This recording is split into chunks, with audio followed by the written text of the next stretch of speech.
विराजे हुए। सम्राट अशोक में थोड़ा सा अपनी बात करूं, उसके पहले मैं ये चाहूँगा कि हमारे मुख्य अतिथि और प्रमुख वक्ता प्रशिक्षक माननीय प्रदीप अम्बेडकर साहब से मैं निवेदन करूंगा कि महापुरुषों के छायाचित्र पर पुष्पांजलि अर्पित करें। कयूम साहब से भी निवेदन है कि वे भी आए, और जितने लोग यहाँ बैठे हुए सब नंबर से आके महापुरुषों के छायाचित्र पर पुष्पांजलि करेंगे। मित्रों, जिन्हें आपको बहुत देर से इंतजार है, मैं माननीय प्रदीप अम्बेडकर जी जो लखनऊ से चल के हमारे बीच में पधारे हैं, उनसे निवेदन करूंगा कि वे आएँ और अपनी बात रखें। आपके भाषण के बाद, उद्बोधन के बाद लंच हो जाएगा, आधा घंटे का लंच का समय रहेगा, सब व्यवस्था तैयार है। उसके बाद फिर बात सुनेंगे।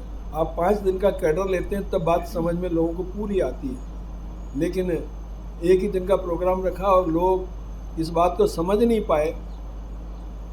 हमारे ग्वालियर के विशेष तौर से क्षेत्र के लोग, मैं उत्तर प्रदेश जाता हूँ, वहाँ देखता हूँ आपके क्षेत्र में लोगों में बड़ी दीवानगी है, साहब सुनने के लिए आते हैं, कर रहे हैं। मैं ऐसे प्रदीप अम्बेडकर जी को आमंत्रित करता हूँ, वो यहाँ अपनी बात रखें। अम्बेडकर साहब। बहुत बहुत धन्यवाद। साथियों, आज ग्वालियर में बाम शेफ एवं यूनिटी ऑफ मूल्यवासी के माध्यम से 1 दिवसीय प्रशिक्षण शिविर का प्रोग्राम रखा गया है,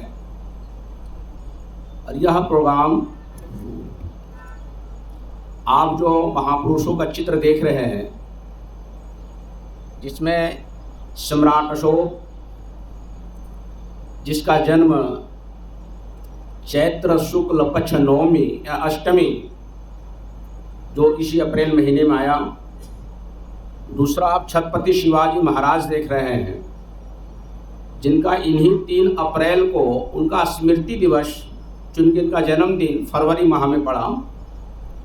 और राष्ट्रपिता ज्योतिराव फूले जो 11 अप्रैल को इसका जन्मदिन, और बाबा साहब अम्बेडकर जो 14 अप्रैल को इनका जन्मदिन, और एक बिंदेश्वरी प्रसाद मंडल जिसके द्वारा मंडल कमीशन उनके नेतृत्व में बनाया गया था, ओबीसी से संबंधित संविधान के आर्टिकल 340 के आधार पे उनका स्मृति दिवस इसी 13 अप्रैल को था।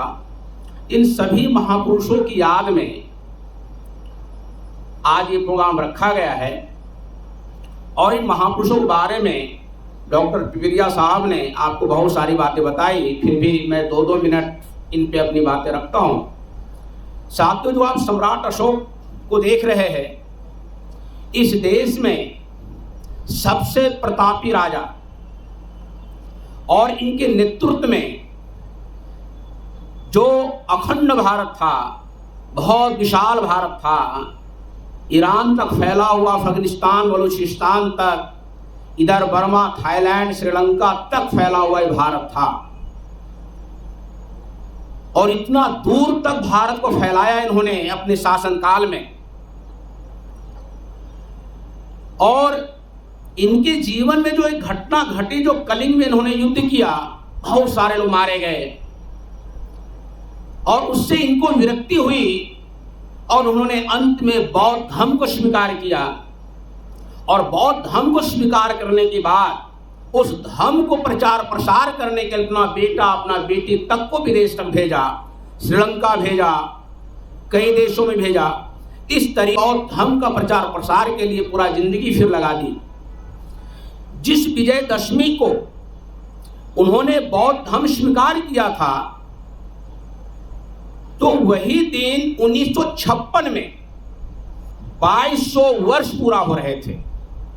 1956 में के विजयदशमी के दिन 2200 वर्ष पूरा हो रहे थे, और उसी 2200 वर्ष पूरा होने के उपलक्ष्य में बाबा साहब अम्बेडकर ने बौद्ध धर्म स्वीकार किया।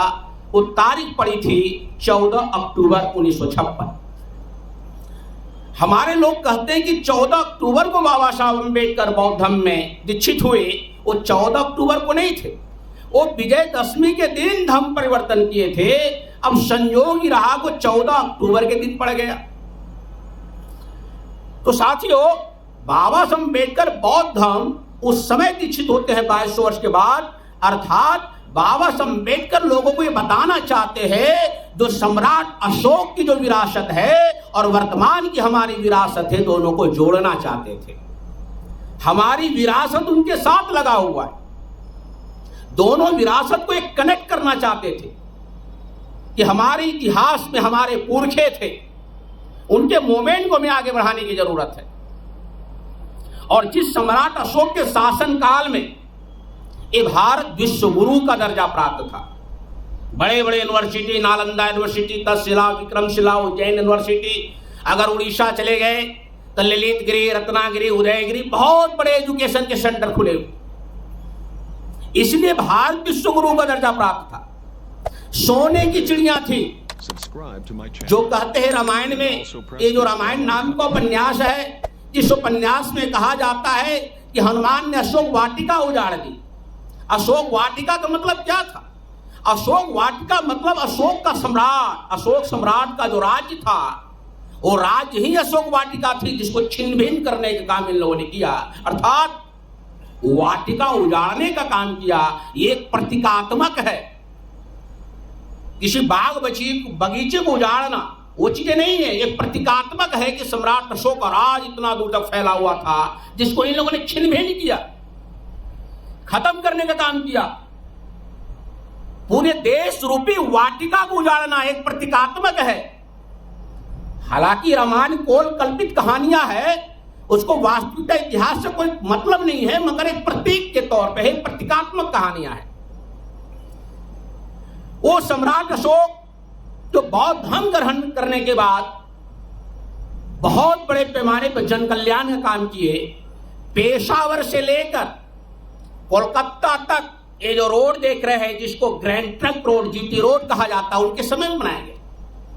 मतलब कनेक्ट किया हावड़ा जो कलकत्ता है, बंगाल की खाड़ी से लगा हुआ, इधर पेशावर अर्थात अफगानिस्तान, पाकिस्तान, वहां से कनेक्ट किया, मतलब वहां से वहां तक जो राज फैला हुआ था, एक रोड को कनेक्ट किया। ये प्रतीक ये बताता है, इतिहास बताता है उनका राज कहां से कहां तक। साथियों, उनके समय में इस देश के अंदर, इस देश तो छोड़िए अमेरिका के अंदर, अमेरिका जो आज दादागिरी दिखाता है, बहुत बड़ा अपने आप को विकसित देश कहता है, सम्राट अशोक के काल में अमेरिका के अंदर आदमी के लिए भी हॉस्पिटल नहीं था, और भारत के अंदर जानवरों के लिए हॉस्पिटल चलते थे। आप सोचिए भारत कितना प्रगति पर था, उन्नति पर था। यही तो हमारे लोगों की जो विरासत है, वो भारत आज कहां खड़ा है, इस पर चिंतन मंथन करने की जरूरत है। आज से 2500 साल पहले का भारत और आज का भारत, हम कहां पहुंचे हुए हैं, ये सोचने समझने और चिंतन का विषय है। साथियों, सम्राट अशोक के बाद छत्रपति शिवाजी महाराज को देख रहे हैं। एक छत्रपति शिवाजी महाराज, राजपिता ज्योतिराव फुले, बाबा साहब अम्बेडकर, इनके मोमेंट को अगर आप देखें तो उस समय इन सभी के मोमेंट में इस देश के अंदर जो इस्लाम को मानने वाले मुस्लिम जो लोग हैं, इनके मोमेंट में शामिल थे। इनके मोमेंट और हमारे पुरखे दोनों मिलकर इस देश में मोमेंट खड़ा कर रहे थे। मतलब उस समय कोई धर्म का विभेद नहीं था, कोई बंटवारा नहीं था, हर लोग अपने धर्म को मानने के लिए स्वतंत्र हुआ करते थे।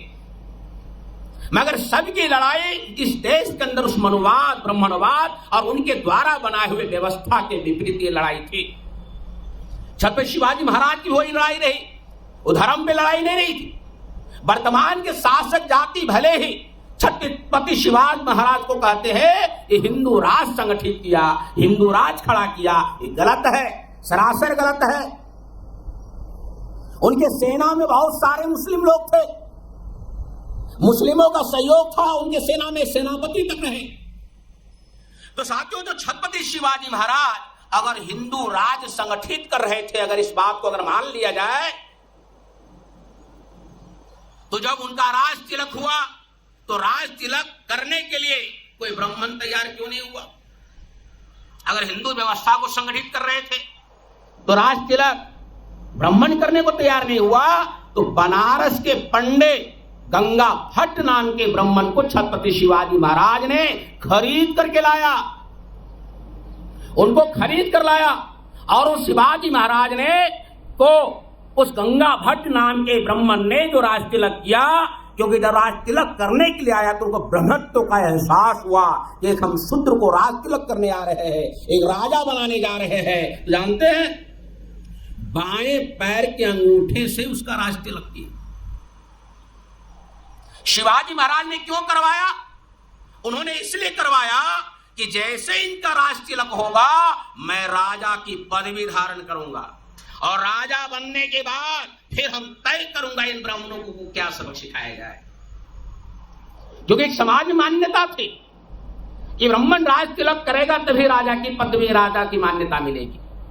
और राजा बनने के बाद उन्होंने कहा कि हमने ये राजसत्ता कमाई है, ये भट्ट और ब्राह्मणों के लिए नहीं कमाई है, बल्कि रैयतों के लिए कमाई है, किसानों के लिए कमाया है, आम जनों के लिए कमाया है। अगर ब्राह्मण भी इस देश के अंदर वनवास भी करेगा, उनको भी सबक सिखाया जाए। तीसरे नंबर पे आप देख रहे हैं राजपिता ज्योतिराव फुले। राजपिता ज्योतिराव फुले जो 1848 से मूवमेंट शुरू करते हैं और इनके मूवमेंट का जो आधार है वो आधार शिक्षा है, एजुकेशन है। ये कहते हैं कि विद्या बिना मति गई, मति बिना नीति गई, नीति बिना गति गई, गति बिना वित्त गया और वित्त के बिना शूद्रों अतिशूद्रों का सत्यानाश हो गया। अर्थात विद्या बिना मति गई, विद्या के अभाव में, ज्ञान के अभाव में ये दिमाग चला गया, दिमाग ही नहीं रहा। और दिमाग के अभाव में नीति चला गया। अगर दिमाग नहीं रहेगा तो आदमी नीति, रणनीति, प्लानिंग, योजना कैसे बनाएगा? और नीति के अभाव में गति चला गया कि जब व्यक्ति के पास कोई प्लानिंग नहीं है, योजना नहीं है, रणनीति नहीं है, तो उसके जीवन में गति कैसे आएगा कि हमको क्या करना है? तो नीति भाव में गति चला गया। अब क्या करना है जब ये समझ नहीं आएगा, जब वो कुछ करेगा ही नहीं तो क्या होगा? तो गति के बिना वित्त चला गया। जब कुछ नहीं करेगा तो ये कहां से आएगा? इनकम कहां से आएगा? अर्थ कहां से आएगा? और अर्थ के बिना ये जो समाज शूद्र अतिशूद्र है इसका सत्यानाश हो गया।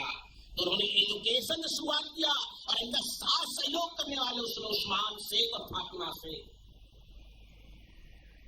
इनकी पत्नी सावित्रीबाई फुले, जिन्होंने पढ़ा करके महिलाओं लड़कियों को स्कूल खुलवाने का काम किया।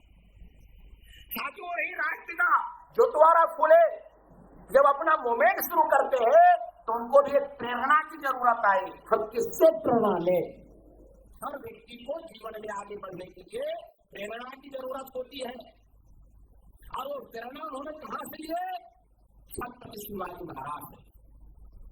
रायगढ़ में, जिस रायगढ़ में छत्रपति शिवाजी महाराज का समाधि स्थल है, जहां उनका अपमान किया गया था, उसी रायगढ़ में समाधि स्थल झाड़ झंखाड़ पड़े हुए थे, उनको साफ सफाई किया और शिवाजी महाराज का जयंती का कार्यक्रम शुरुआत किया। उससे प्रेरणा लिए और उसी शिवाजी महाराज का जयंती में बड़े पैमाने पर जब फैलने लगा, उसी का काउंटर उस समय कांग्रेस के बड़े लीडर बाल गंगाधर तिलक ने काउंटर करके गणेश उत्सव शुरू करवाया। गणपति बप्पा लोग उसने शुरुआत करवाया शिवाजी महाराज के जयंती को काउंटर करने के लिए। और उसी शिवाजी महाराज जी का अपमान हुआ, जहां अपमान हुआ रायगढ़ में, बाबा अम्बेडकर उसी जिले में जाकर मनुस्मृति जलाने का काम किया। किसी मनुस्मृति के आधार पर हमारे शिवाजी महाराज का उन्होंने अपमान किया था, उसी ग्रंथ को बाबा अम्बेडकर रायगढ़ में जाकर चलाया। आप सोच सकते हैं इन महापुरुषों के बीच में कितना कनेक्शन है, कैसे कनेक्ट है एक दूसरे से। राजपिता ज्योतिराव अपने शिवाजी महाराज से बना लेते हैं, बाबा अम्बेडकर ज्योतिराव फुले को अपना गुरु बनाते हैं, शिवाजी महाराज का अपमान होता है जिसका बदला बाबा अम्बेडकर स्मृति जला करके करते हैं। सम्राट अशोक की हम परिवर्तन करते हैं, उसी विजयदशमी को 22 साल बाद बाबा अम्बेडकर का परिवर्तन करते हैं। साथियों, और आज की व्यवस्था में देखा जाए, आज के अनुसार देखा जाए, आज की सामाजिक व्यवस्था के अनुसार हम देखते हैं तो सम्राट अशोक ओबीसी है, शिवाजी महाराज ओबीसी है, राष्ट्रपिता ज्योतिराव फुले ओबीसी है और बाबा अम्बेडकर एससी है। मतलब किस तरीके से इस समाज के अंदर एक दूसरे से कनेक्शन था, हमारे पुरखों ने एक दूसरे से कनेक्ट होने का काम किया। और आज देश के अंदर चल रहा है, इसको भी समीक्षा करने की जरूरत है। आज क्यों आपस में एक दूसरे से लड़ाया जा रहा है, इसको देखने की जरूरत है, परखने की जरूरत है। तो साथियों, जो बाबा अम्बेडकर है 2004 में कोलंबिया यूनिवर्सिटी में, जब कोलंबिया यूनिवर्सिटी ने अपना 250वीं वर्षगांठ मनाया, 250वें वर्षगांठ, अपनी स्थापना का 250 साल पूरा हुआ।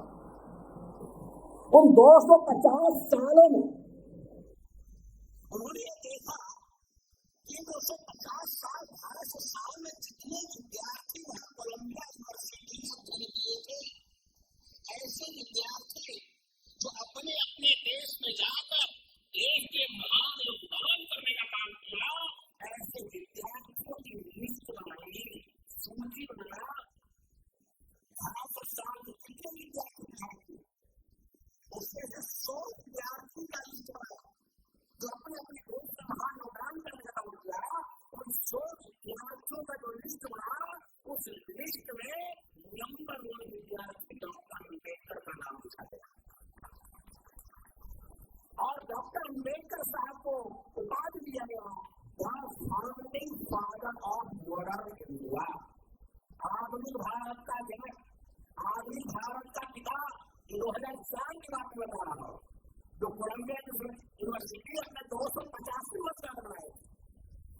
साथियों, ऐसे यहूदियों के याद में आज हम लोग फ्रांसिस एवं यूनिवर्सिटी के माध्यम से हम 1 दिवसीय प्रशिक्षण शिविर का आयोजन किया गया है और आयोजन बंधुओं को मेरा बहुत बहुत दिल से आभार। हम ये नहीं देखते लोग कितने आए, हम ये नहीं देखते चाहे हम कितनी दूर से आए, वो नहीं देखते अगर 5 भी बंदा हो, 10 भी बंदा हो, तो जिस उद्देश्य के लिए हम आए उस उद्देश्य को हम पूरा करके जाते हैं। साथियों, ऐसा इसलिए सोचता हूँ, कहा जाता है एक दीप जल गया होता, एक दीप जल गया होता तो अंधेरा टल गया होता, एक दीप जल गया होता तो अंधेरा टल गया होता, और दीप से दीप जल गया होता, एक दीप जल गया होता तो अंधेरा टल गया होता, और जब एक दीप सही में जल गया तो दूसरे दीप को ऑटोमेटिक जलाने का काम करता है। हम ऐसे दीप जलाने की कोशिश में है कि अगर एक दीप जल गया होता तो अंधेरा टल गया होता, क्योंकि सभी में माचिस के दीप नहीं लगाना पड़ता है, दीप के दीप सहारे जलाया जाता है। अगर आप लोगों ने ही अगर कोई ऐसा दीप जल गया तो पूरे ग्वालियर को जलाने का काम है, पूरे ग्वालियर को जलाने का काम करेगा, बनाने का काम है। तो ऐसे दीप की तलाश है। ऐसे जब बाबा अम्बेडकर जीवन के क्षणों में वो कहते हैं कि हमने जिंदगी में कितना काम किया, ईमानदारी से किया, एक काम नहीं कर पाया, एक काम नहीं कर पाया तो कौन सा अपना उत्तराधिकारी पैदा हो जाता है।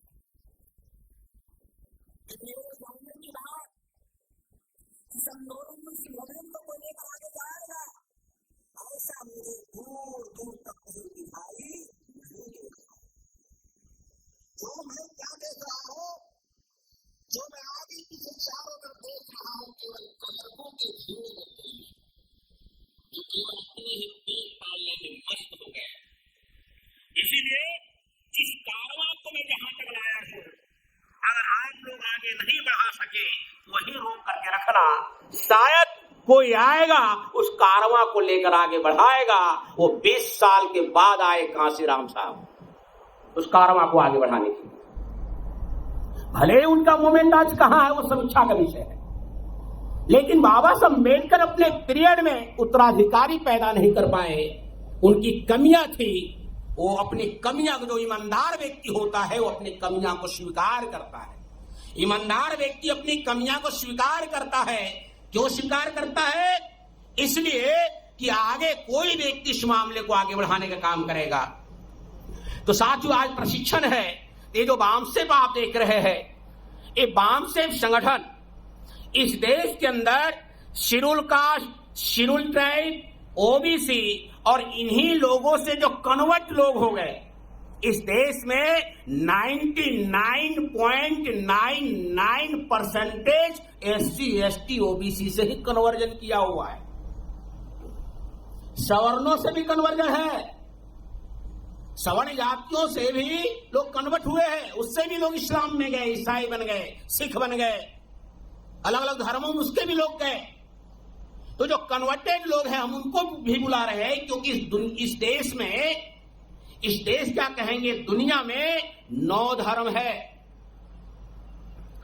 9 धर्म है, और 9 धर्मों में 6 ऐसे धर्म है जो समानता और मसावात पर विश्वास करता है, समानता और भाईचारा स्थापित करता है। ऐसे 6 धर्म है, और 3 ऐसे धर्म है जो अपनी खून की पवित्रता को बनाए रखना चाहता है। 3 धर्म है जो अपनी खून की पवित्रता को बनाए रखना चाहता है। वो धर्म है, एक यहूदी धर्म है, दूसरा है पारसी, और तीसरा है ब्राह्मण धर्म। ये जबरदस्ती कहता है हिंदू धर्म, हिंदू नाम का कोई धर्म ही नहीं है, ये वास्तव में है ब्राह्मण धर्म। ये जो 3 धर्म है अपनी खून की पवित्रता को बनाए रखना चाहता है, और इन तीनों का डीएनए भी एक है। इन तीनों का डीएनए भी एक है। यहूदी धर्म का जो धर्मशास्त्र है, तोराह, TORAH, तोराह, ये जो धर्मशास्त्र है, उस धर्मशास्त्र में एक अब्राहम है, एक सारा है। एक अब्राहम है और एक सारा है। ये जो अब्राहम है और सारा है, दोनों का दिखाया गया है कि अब्राहम की बेटी सारा है और अब्राहम की बीवी भी सारा है। और वही ब्राह्मणों का जो वेद है, वेदों में क्या है, वही अब्राहम ब्रह्मा है, वही सारा सरस्वती है, सरस्वती ब्रह्मा की बेटी भी है और बीवी भी है, दोनों कनेक्ट है। इसलिए इन लोगों का डीएनए भी एक है।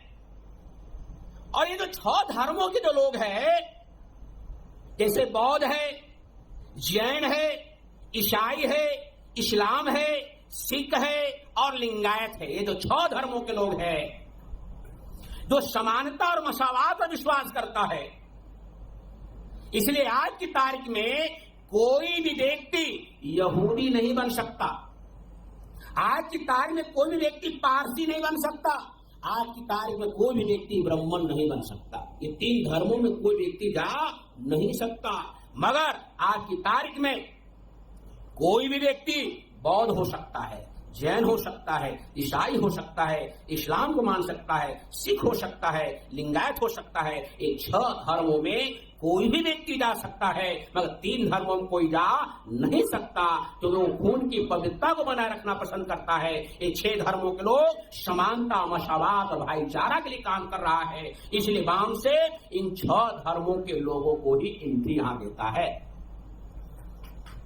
इनके बुद्धिजीवियों का संगठन है, SC, ST, OBC और माइनॉरिटी के बुद्धिजीवियों का संगठन है, पढ़े लिखे लोगों का संगठन है, और पढ़े लिखे लोगों का यह संगठन बनाया गया है। अब ये संगठन क्यों बनाया गया, संगठन बनाने के पीछे क्या उद्देश्य होता है? संगठन बनाने के पीछे एक उद्देश्य होता है, एक बहुत बड़ा उद्देश्य होता है, क्योंकि संगठन अपने आप में कोई उद्देश्य नहीं होता। संगठन अपने आप में कोई उद्देश्य नहीं है, उद्देश्य के लिए संगठन होता है, मकसद के लिए संगठन होता है। और जो उद्देश्य होता है, और उद्देश्य क्या है, जो हमारे महापुरुषों ने जिस उद्देश्य के लिए काम किया, वो उद्देश्य क्या था? व्यवस्था परिवर्तन, इस गैर बराबरी वाली व्यवस्था को खत्म करना। उनके लिए आप चाहे महामानव गौतम बुद्ध को देख लीजिए या सम्राट अशोक को देख लीजिए। सम्राट अशोक अपने शासन काल में 60,000 ब्राह्मण बौद्ध भिक्षुओं को बौद्ध धर्म से बाहर कर दिया था। जो बौद्ध धर्म के अंदर गड़बड़ियां फैला रहे थे, गैर बराबरी वाली व्यवस्था कायम करने का प्रयास कर रहे थे, उनको बाहर निकाला। अब सोच सकते हैं 60,000 ब्राह्मण बौद्ध भिक्षुओं को पहचाना, और कितना अंदर छुपे होंगे कहा नहीं जा सकता। तो साथ ही इस तरीके जो हमारे पुरखों ने जिस व्यवस्था परिवर्तन काम किया, जिस उद्देश्य के लिए काम किया, वो उद्देश्य पूरा नहीं हुआ। उसी उद्देश्य को पूरा करने के लिए ये वामसेक संगठन बनाई गई। और उद्देश्य को पूरा करने के लिए क्या करना होगा, ये वामसेक बनाने वाले लोगों ने सोचा। मानवीय काशीराम साहब ने, मानवीय डी.के. खापड़े साहब ने, मानवीय दीनावाना साहब ने सोचा। क्या सोचा? ये जो हमारा पढ़ा लिखा जो बुद्धिजीवी वर्ग है, ये बुद्धिजीवी वर्ग है क्योंकि ये स्कूल ऑफ एजुकेशन से पढ़ करके लायक हो गए। स्कूल ऑफ एजुकेशन से साथियों दो तरह की पढ़ाई होती है, एक स्कूल ऑफ एजुकेशन है, एक स्कूल ऑफ थॉट है। स्कूल ऑफ एजुकेशन में लोग नर्सरी से लोग पीएचडी तक पढ़ाई करके बड़े बड़े अधिकारी बन गए, मगर स्कूल ऑफ थॉट की पढ़ाई नहीं पढ़े, विचारधारा की पढ़ाई नहीं पढ़े। मगर हमारे लोगों को स्कूल ऑफ थॉट की जरूरत है। स्कूल ऑफ एजुकेशन के साथ अगर स्कूल ऑफ थॉट भी मिल जाए तो और अति उत्तम है। स्कूल ऑफ एजुकेशन में जो सिलेबस बना हुआ है, उस सिलेबस पे नियंत्रण शासक जातियों का है। स्कूल ऑफ एजुकेशन का जो सिलेबस है, उस पर नियंत्रण शासक जातियों का है। उसके वो तय करता है हमें क्या पढ़ना है। जो हम पढ़ते हैं वैसा ही दिमाग तैयार होता है, जो हम पढ़ते हैं वैसा ही दिमाग तैयार होता है। और दिमाग कंट्रोल कौन कर रहा है? उन शासक जाति लोग कंट्रोल कर रहा है अपनी एजुकेशन के माध्यम से। कंट्रोल उसके हाथ में है। हम लोग बचपन में पढ़ते थे, ये दिमाग पूरे शरीर को कंट्रोल करता है। दिमाग शरीर को कंट्रोल करता है कैसे? अगर आप कोई वस्तु को छू रहे हैं तो गर्म है तो हाथ हटता नहीं है, पहले दिमाग को सूचना जाती है, और दिमाग हाथ को कहता है हटाओ गर्म है, हटाओ ठंडा है। इंफॉर्मेशन दिमाग को जाता है और शरीर अपना काम करता है। तो शरीर का जो रिमोट है दिमाग है, और दिमाग का रिमोट कंट्रोल शासक जातियों के पास। वो नचा रहे हमारे लोग, वो हमारे लोगों के दिमाग में गोबर भर रहा है, वो गोबर भर रहा है। ये वामसेक क्या है? ये स्कूल ऑफ थॉट है। वो गोबर को निकालने का काम कर रहा है। समय लगेगा, निकलेगा जरूर। जैसे हमारी जो महिलाएं होती है, घर में जब खाना बनाती है, तो खाना बनाने के बाद जब कभी दाल चावल अगर जल गया, बर्तन जब जल जाता है तो नीचे काला हो जाता है, एक बार में छूटता नहीं है। वो डेली जब जब बर्तन मांजती है, धोती है, तब तक वो चम्मच से खुरच के, ये चाकू से खुरच के प्रयास करती है साफ करने का। एक बार में साफ नहीं होता। ये हजारों साल से उन लोगों ने हमारे दिमाग में जो गोबर जो भर दिया गया है, उसको भी खुरच को निकालने की जरूरत है। वो एक बार में संभव नहीं है। तो ये स्कूल ऑफ थॉट है, ये विचारधारा का स्कूल है, विचारधारा का यूनिवर्सिटी है। तो हम ये वामसेक माध्यम से बता रहे हैं कि एक तो हमारे लोगों का इतिहास क्या है, वास्तविक इतिहास क्या है। हम ज्यादा इतिहास में नहीं जाएंगे समय की वजह से, और इतिहास हमारे लोग ज्यादातर पता हो गया। मैं संक्षिप्त में चलता हूं, बेसिक चीज। साथ जो हमारे लोगों का जो इतिहास है, एक बहुत बड़ी विरासत है, और वो विरासत इस देश के जो हुक्मरान हुआ करते थे, ये जो मूल्यवासी इस देश के हुक्मरान हुआ करते थे, जो नागवंशी लोग हैं, जो बराबर एक बात आप लोगों को सुनने को मिलता है। क्या सुनने को मिलता है? हम लोग बचपन से सुनते रहे हैं। क्या? जब ये धरती जब हिलती डोलती है, भूकंप जब आता है, तो हम लोग बचपन से क्या सुने, हमारी दादी नहानी बताती है, ये धरती जो है शेषनाग पर टिका हुआ है। अब ये जब शेषनाग जब इधर उधर करवट लेता है तो धरती हिलता डुलता है, तब भूकंप आती है, शेषनाग करवट लेता है।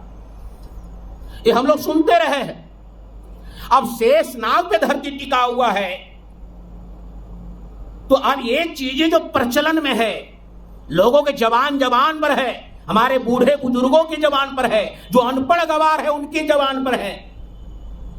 इसके पीछे क्या रीजन है कि शेषनाग पर धरती टिका हुआ है? शायद इसके पीछे रीजन है, मैं एक उदाहरण आपको बताता हूं। जब आप किसी के घर जाते हैं, और जब घर जाते हैं तो घर का जो बुजुर्ग है वो क्या कहता है, देखो हमारे 4 बेटे हैं, और चारों बेटे में जो बड़ा वाला बेटा है, बड़ा वाला, ये बड़े वाले बेटे के ऊपर ही सारा घर है। तो घर तो सारे नहीं होते सर पे ना, लेकिन क्या कहते हैं, इसके सर पे ही सारा घर है। इसका मतलब ये होता है कि घर का संचालन यही बड़ा बेटा कर रहा है, घर का संचालन यही बड़ा बेटा कर रहा है, अर्थात घर को चलाने का काम बड़ा बेटा कर रहा है, घर को चला रहा है। तो क्या आया, घर ही इसके सर के ऊपर है। शेषनाग के ऊपर धरती है, तो पूरे धरती का संचालन ये नागवंशी लोग ही कर रहे थे। ये नागवंशी अर्थात मूल निवासी लोग कर रहे थे। ये मूल निवासी लोग ही इस धरती का मालिक हुआ करते थे। जो आज के लोग बैठे हुए हैं, इनके पुरखे इस देश के राजा महाराजा मालिक थे। वो इतिहास हमारा है। इसलिए कहावत है कि नागवंशी, ये जो शेषनाग है इसके ऊपर धरती है, ये नाग लोग ही राजा हुआ करते थे। सिंधु घाटी का सबसे पहला राजा शंबर, सिंधु घाटी सभ्यता का पहला राजा शंबर। इतनी डेवलप सभ्यता सिंधु घाटी की सभ्यता, एक नगरीय सभ्यता जो यहाँ के नागों ने बसाया, यहाँ के मूल निवासों ने बसाया और डेवलप किया सिंधु घाटी सभ्यता को, जो मोहनजोदड़ो हड़प्पा की खुदाई में आप सारा देख सकते हैं। और ऐसी नगरीय सभ्यता जो ईसा पूर्व 2500 साल पहले एक डेवलप सभ्यता, आज से कहा जाए 4500 वर्ष पहले एक डेवलप सभ्यता, जहां क्या था, जहां खुदाई में शौचालय मिलता है, खुदाई में स्नानागार मिलता है। 4500 वर्ष पहले की सभ्यता को खुदाई में शौचालय मिल रहा है, स्नानागार मिल रहा है, कुआं मिल रहा है। और आज 4500 साल के बाद हमारे लोग आज भी लोटा लेकर खेत में जाते हैं। 4500 साल पहले शौचालय हुआ करते थे, और आज हमारे लोग आज की तारीख में भी लोटा लेकर खेत में जाते। जाइए गांव देहातों में। तो कहने के बाद इतनी डेवलप सभ्यता जो हमारे पुरखों ने बसाई, वो सभ्यता आज कहां गई, कैसे खत्म हुआ, कैसे नष्ट हुआ? ये जो भारत से आने वाले यूरेशियन लोगों ने, आर्य लोग नहीं, इस शब्द का भी अंतर समझना होगा। ये जो आर्य शब्द है ये हमारा है, इस पाली का शब्द है आर्य, और आर्य का मतलब होता है श्रेष्ठ। ये हमारे लोगों को कहा जाता था आर्य। यूरेशियन लोग जो बाहर से आए, हमारे शब्द को उन्होंने अपने लिए इस्तेमाल करने लगा कि आर्य का मतलब श्रेष्ठ है, और मैं श्रेष्ठ हूं, अपने लिए कनेक्ट कर लिया आर्य, और किताबों में पढ़ाने लगा आर्यों का भारत में आगमन, यूरेशियन लोगों का भारत में आगमन, और आगमन नहीं आक्रमण। तो यहां के मूल निवासी और वह जो बाहर से लोग आए, आक्रमण हुआ, दोनों के बीच में संघर्ष हुआ। और संघर्ष कितना बार? 18 बार हुआ, 18 बार संघर्ष। वो 18 बार संघर्षों को 18 पुराण बताते हैं। सोर, असुर, देव, दानव, दास, दस्यु, सवर, नवर, ये जो नाम उस समय चल रहे थे, वो लड़ाई आज भी फॉरवर्ड बैकवर्ड 1585 ये लड़ाई आज तक चल रही है। हजारों साल से लड़ाई चल रही है। अगड़ा पिछड़ा ये जो लड़ाई चल रही है, हजारों साल से लड़ाई चल रही है।